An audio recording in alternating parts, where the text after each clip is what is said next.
hello friends स्वागतम जनाइছো আপোনালোকে চাই আছে মোৰ ইউটিউব চেনেল 3D এডভাইস ছাত্ৰ ছাত্ৰীৰ লাৰ্নিং ডিসেবিলিটিজ কি হয় ইয়াৰ ওপৰত কেনে ধৰণৰ কোৱেশ্চন পৰীক্ষাত আহিব পাৰে তাৰ বিষয়ে মই এই ভিডিওটোত আলোচনা কৰিম লগতে কেইটামান অতি প্ৰয়োজনীয় প্ৰশ্ন আপোনালোকৰ বাবে লৈ আহিছো গতিকে দেৰি নকৰি মই মোৰ ভিডিওটোলৈ আগবাঢ়িছো প্ৰথম question learning disability in motor skill is call যদি ছাত্ৰ ছাত্ৰীৰ মোটৰ স্কিলত চলনাংগত যদি ডিসেবিলিটিজ থাকে অক্ষমতা থাকে তেতিয়াহলে তাক কি বুলি কোৱা হয় তাক কোৱা হয় মনত ৰাখিব ডিসপ্ৰেজিয়া বুলি কোৱা হয় ডিসপ্ৰেজিয়াত কি হয় ছাত্ৰ ছাত্ৰীসকলে ভালকৈ দৌৰিব নোৱাৰে খোজ কাঢ়িব নোৱাৰে সাইক্লিং কৰিব নোৱাৰে অৰ্থাৎ সাইকেলত উঠিব নোৱাৰে তেনেকুৱা ধৰণৰ সমস্যাবোৰ হয় আৰু কোড হয় ডিসপ্ৰেজিয়াত হয় তাৰ পিছতে ডিসক্যালকুলিয়াত কি হয় ক্যালকুলেশন কৰিব নোৱাৰে এটো মই আপোনালোকে ক্যালকুলেশন কথাটো মনত ৰাখিব ডিসক্যালকুলিয়াত ভালকৈ তেওঁলোকে যোগ বিয়োগ পূৰণ হৰণ আদিৰ কামবোৰ ভালকৈ কৰিব নোৱাৰে তাৰ পিছত ডিসলেক্সিয়াত কি হয় এটো হল পঠন অক্ষমতা অৰ্থাৎ যদি ৰিডিং কৰিব নোৱাৰে ভালকৈ যদি ছাত্ৰ ছাত্ৰীয়ে পঢ়িব নোৱাৰে বা পঢ়াত অসুবিধা পায় তেতিয়াহলে হেতু কি ডিফিকাল্টি ডিসলেক্সিয়া আৰু ডিসপ্ৰেজিয়া কি হয় এটো সক ডিসফেজিয়া এটো ডিসফেজিয়া কি হয় ডিসফেজিয়াত আপোনালোকে মনত ৰাখিব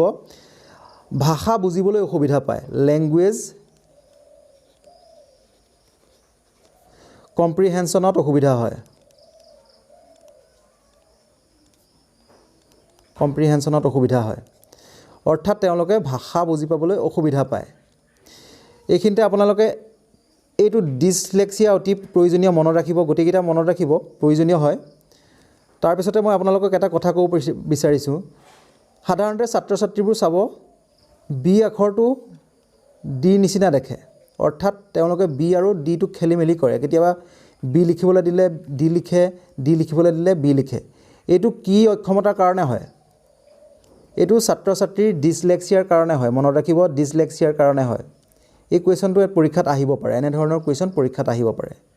next question learning disabilities may occur due to all of the following except তলৰ কোনটোৰ বাহিৰে লাৰ্নিং ডিসেবিলিটিজ হ'ব পাৰে প্ৰথম কোৱেশ্চনটো দিয়া আছে সেৰিব্ৰেল ডিসফাংচন অৰ্থাৎ সেৰিব্ৰেল ডিসফাংচনৰ দ্বাৰাও লাৰ্নিং ডিসেবিলিটিজ হ'ব পাৰে ব্ৰেইনৰ প্ৰবলেম হয় এটা সেৰিব্ৰামটো এটা ব্ৰেইনৰ অংশ হয় গতিকে তাত যদি কিবা খেলিমেলি হয় লাৰ্নিং ডিসেবিলিটিজ হ'ব পাৰে ইমোশনাল ডিস্টাৰবেন্স ইয়াৰ বাবেও হ'ব পাৰে বিহেভিয়াৰেল ডিস্টাৰবেন্স ইয়াৰ কাৰণে হ'ব পাৰে আচৰণৰ পৰিৱৰ্তনৰ কাৰণে আচৰণৰ খেলিমেলিৰ কাৰণেও ছাত্ৰ ছাত্ৰীৰ লাৰ্নিং ডিসেবিলিটিজ হ'ব পাৰে ৰাইট আনসাৰ হ'ব বাহিৰে বুলি কৈছে কালচাৰেল ফেক্টৰছ নেক্সট কোৱেশ্চনটোলৈ গৈছো The first person who used the term learning disabilities was কোনে প্ৰথম লাৰ্নিং ডিসেবিলিটিজ টাৰ্মটো ব্যৱহাৰ কৰিছিল প্ৰয়োজনীয় কোৱেশ্চন ৰাইট আনসাৰ হ'ব স্যামুৱেল ক্ৰিক মনত ৰাখিব Samuel Crick next question The term used to describe reading disabilities is যদি ৰিডিংত অসুবিধা হয় তেতিয়াহলে তাক কি বুলি কোৱা হয় মই কৈয়ে গৈছো তাক কোৱা হয় ডিসলেক্সিয়া এটো মনত ৰাখিব আপোনালোকে এই কথাটো মই ক'বলৈ নহল ডিসগ্ৰাফিয়া যদি ছাত্ৰ ছাত্ৰীয়ে লিখিবলৈ আঁকিবলৈ অসুবিধা পায় লিখিবলৈ আঁকিবলৈ অসুবিধা পায় তাক কি বুলি কোৱা হয় ডিসগ্ৰাফিয়া বুলি কোৱা হয় মনত ৰাখিব next question learning disabilities may occur due to all of the following except এই কোৱেশ্চনটো ওপৰত পাই আহিছে ৰাইট আনসাৰ কি হ'ব ৰাইট আনসাৰ হ'ব অপচন 4 কালচাৰেল ফেক্টৰ লাৰ্নিং ডিসেবিলিটিজৰ কাৰণে জড়িত নহয় next question difficulty in recalling sequence of letter in words and frequent loss of visual memory is associated with অৰ্থাৎ কোনো ছাত্ৰই যদি কিবা এটা ৱৰ্ড বা সেন্টেন্স এখাৰি পঢ়ি যাওঁতে যদি তেওঁ যদি মাজে মাজে লেটাৰবোৰ পাহৰি যায় তেওঁলোক মনত পেলাব নোৱাৰে লেটাৰবোৰ যদি পাহৰি যায় তেতিয়াহলে হেতু ডিফিকাল্টি কি বুলি কোৱা হয় হেতু কি বুলি কোৱা হয় হেতু এটা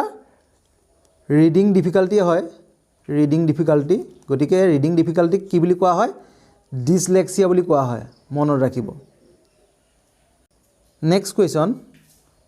learning disabilities may occur due to all of the following except তলৰ কোনটোৰ বাহিৰে লাৰ্ণিং ডিছেবিলিটিজ হ'ব পাৰে প্ৰথমটো অপশ্যন দিয়া আছে শিক্ষকে পঢ়ুৱাৰ বাবে শিক্ষকে কেনেধৰণে পঢ়ায় তাৰ ওপৰত লাৰ্ণিং ডিছেবিলিটিজ হ'ব পাৰে প্ৰিনেটাল ইউজ অফ এলকহল গৰ্ভাৱস্থাত যদি এলকহল সেৱন কৰে মেণ্টেল ৰিটাৰ্ডেশ্যন অৰ্থাৎ মানসিকভাৱে যদি তেওঁ ৰিটাৰ্ডেড হয় আৰু মেনিনজাইটিছ ডিউৰিং ইনফেঞ্চি যদি তেওঁৰ ইনফেঞ্চিৰ সময়ত কেঁচুৱাৰ অৱস্থাত যদি তেওঁৰ মেনিনজাইটিছ হয় এটা বেমাৰ সেই বেমাৰটো হ'লে হ'ব পাৰে ইয়াতে ৰাইট আনচাৰ হ'ব অপশ্যন 1 টিচাৰে শিকোৱাৰ বাবে কেতিয়াও ছাত্ৰ ছাত্ৰীৰ লাৰ্ণিং ডিছেবিলিটিজ নহয় আৰু বাকীকেইটা অপশ্যনৰ বাবে লাৰ্ণিং ডিছেবিলিটিজ হ'ব পাৰে next question which of these a characteristic of a child with learning disabilities তলৰ কোনটো লাৰ্ণিং ডিছেবিলিটিজৰ কেৰেক্টাৰিষ্টিক হয় অৰ্থাৎ বৈশিষ্ট্য হয় অপশ্যন 1ত দিয়া আছে IQ যদি 50তকৈ কম হয় তেনেধৰণৰ ল'ৰা ছোৱালীৰ লাৰ্ণিং ডিছেবিলিটিজ হ'ব পাৰে বুলিং অদাৰ চিলড্ৰেন আন ল'ৰা ছোৱালীক যদি ৰেগিং কৰে এইটোতো কেতিয়াও নহয় doing the same motor action rapidly একেটা কাম যদি বাৰে বাৰে কৰে মটৰ একশ্যন যদি একেটা কাম যদি বাৰে বাৰে কৰে অপশ্যন 4ত দিয়া আছে ডিফিকাল্টি ইন ৰিডিং ফ্লুৱেণ্টলি ভালকৈ পঢ়িব নোৱাৰে এণ্ড ৰিভাৰ্চিং ৱৰ্ড গতিকে ৰাইট আনচাৰ হ'ব option 4 next question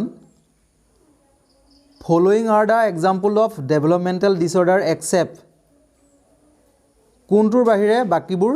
developmental disorder হয় ইয়াতে অটিজিম এইটো মনত ৰাখিব অটিজিমটো হ'ল যদি সমাজত কোনো লোকে মিলিব নোৱাৰে আনৰ চকুলৈ কথা পাতিব নোৱাৰে চকুলৈ চাই কথা পাতিব নোৱাৰে তাক কি বুলি কোৱা হয় অটিজিম বুলি কোৱা হয় চেৰিব্ৰেল পালচি এইটো মই কৈছোঁৱেই ব্ৰেইনৰ এটা অংশ হ'ল চেৰিব্ৰামত যদি কিবা প্ৰব্লেম হয় সেইটো ডেভেলপমেণ্টেল ডিছঅৰ্ডাৰ হ'ব পাৰে তাৰপিছতে আছে পোষ্ট ট্ৰমাটিক ষ্ট্ৰেছ এই ট্ৰামা শব্দটো মানে এক্সিডেণ্ট গতিকে এইটো এক্সিডেণ্টেলি হোৱা ডিজিজ গতিকে ৰাইট আনচাৰ হ'ব অপশ্যন 3 পোষ্ট ট্ৰমাটিক ষ্ট্ৰেছ আৰু এটা এক্সিডেণ্টৰ পিছত চাব কিছুমানৰ পিছলৈ কিছু প্ৰব্লেম হোৱা দেখা যায় সেইটো কিন্তু বেলেগ কাৰণে প্ৰব্লেম হয় সেইটো ডেভেলপমেণ্টেল ডিছঅৰ্ডাৰ নহয় অপশ্যন 4ত দিয়া আছে ADHD অতি প্ৰয়োজনীয় হয় এটেনশ্যন ডিফিক্ট হাইপাৰ এক্টিভিটি ডিছঅৰ্ডাৰ ইয়াৰ ওপৰত আমি এটা কুৱেশ্যন লৈছোঁ আপোনালোকে জানিব পাৰিব মই শেষৰটো কুৱেশ্যনলৈ গৈছোঁ এটা প্ৰয়োজনীয় question reducing the time of allotted to complete an assignment to make it coincide with time of attention and increasing this time in a phase manner will be best suited to deal with which of the following disorder ইয়াত কি কৈছে এটা ছাত্ৰই কোনো এটা কামত attention দিব নোৱাৰে কোনো এটা কামত তেওঁ এটেনশ্যন দিব নোৱাৰে আৰু এটেনশ্যন দিব নোৱাৰাৰ কাৰণে তেওঁৰ যিখিনি এছাইনমেণ্ট দিছে সেই এছাইনমেণ্টখিনিৰ কাৰণে টাইমটো কম হয় অৰ্থাৎ শেষ কৰিব নোৱাৰে সেইটো কি বুলি কোৱা হয় মনত ৰাখিব আপোনালোকে কোনোবা এটা ছাত্ৰ সি যদি এটেনশ্যন ভালকৈ দিব নোৱাৰে এটেনশ্যন দিব নোৱাৰে ভালকৈ আৰু হাইপাৰ এক্টিভিটি যদি হয় হাইপাৰ এক্টিভিটি যদি হয় আৰু সেন্সিটিভিটিও যদি হয় তেতিয়াহ'লে সেই ষ্টুডেণ্টক কি ডিফিকাল্টি আছে ADHD মানে এটেনশ্যন ডিফিক্ট হাইপাৰ এক্টিভিটি ডিছঅৰ্ডাৰ আশা কৰোঁ আপোনালোকে ভিডিঅ'টোৰ দ্বাৰা কিছু কথা জানিব পাৰিলে অতি প্ৰয়োজনীয় হয় এনেধৰণৰ কুৱেশ্যন পৰীক্ষাত আহিব পাৰে যদি আপোনালোকৰ মোৰ ভিডিঅ'টো চাই ভাল লাগিল তেতিয়াহ'লে লাইক কৰিব কমেণ্ট কৰিব শ্বেয়াৰ কৰিব মোৰ চেনেলটোলৈ যদি কোনো নতুনকৈ আহিছে তেন্তে মোৰ চেনেলটি ছাবস্ক্ৰাইব কৰি থ'ব ধন্যবাদ